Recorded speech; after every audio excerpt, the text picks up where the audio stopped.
Hello, and welcome to this episode of the Maryland Risk Management Education Podcast. My name is Paul Geringer, and I'm the Extension Legal Specialist here in the Department of Agricultural and Resource Economics at the University of Maryland.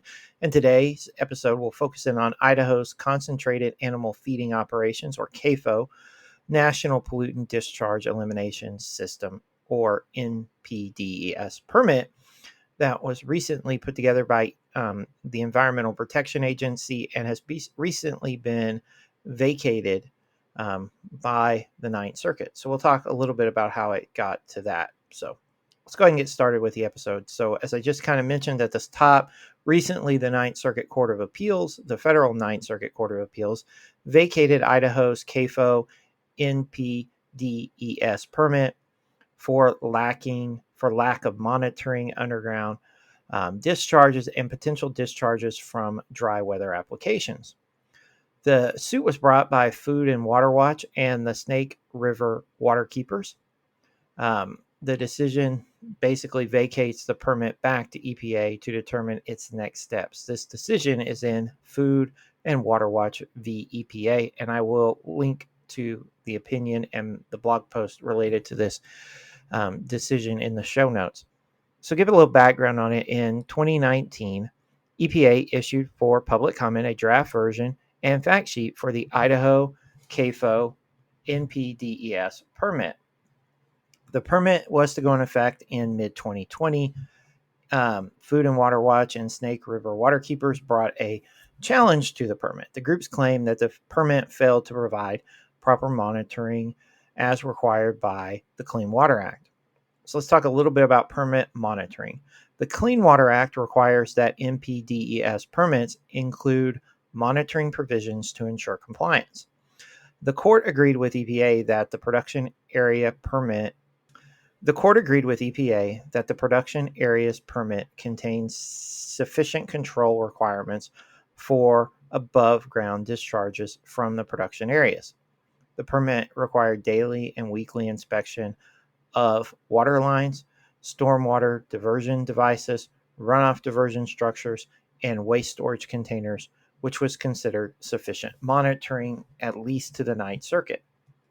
The permit, on the other hand, did not contain sufficient monitoring for underground discharges from production areas, which, according to the court, went against EPA's own guidance that local CAFO permits were the best means to handle underground discharges.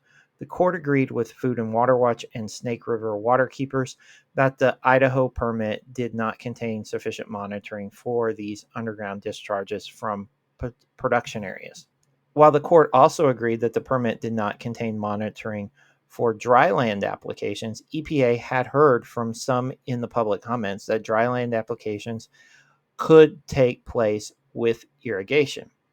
EPA assumed any applications would take place according to the nutrient management plans and there would be no runoff of pollutants. The court found the record lacked support for EPA's assumption. Based on this, the court vacated the Idaho CAFO permit and remanded it back to EPA to cure the monitoring issues that were brought, at least related to underground discharges and the dry weather applications. So what's next? The permit has been remanded back to EPA to fix the issues with the Ninth Circuit raised in vacating the permit. EPA will need to add provisions for underground discharges. At the same time, EPA must justify the lack of monitoring related to dry weather applications and show that pollutants are not likely to leave the field when done according to the nutrient management plan. EPA may also have to look at monitoring provisions as well for these dry weather applications, depending on how it comes out on the nutrient management plan issue. Ultimately, EPA may also consider appealing to the Supreme Court. At this point, we don't know the path that EPA will take, but we need to continue to monitor it and determine what's going on. So thank you for listening to this episode. It was rather short this week, but sometimes these things are not as long as others. So thank you for listening. If you have any questions, please email me at lgoering@umd.edu, or you can tweet me or send me a message on Instagram at aglawpaul. Thank you again for listening and enjoy the rest of your day.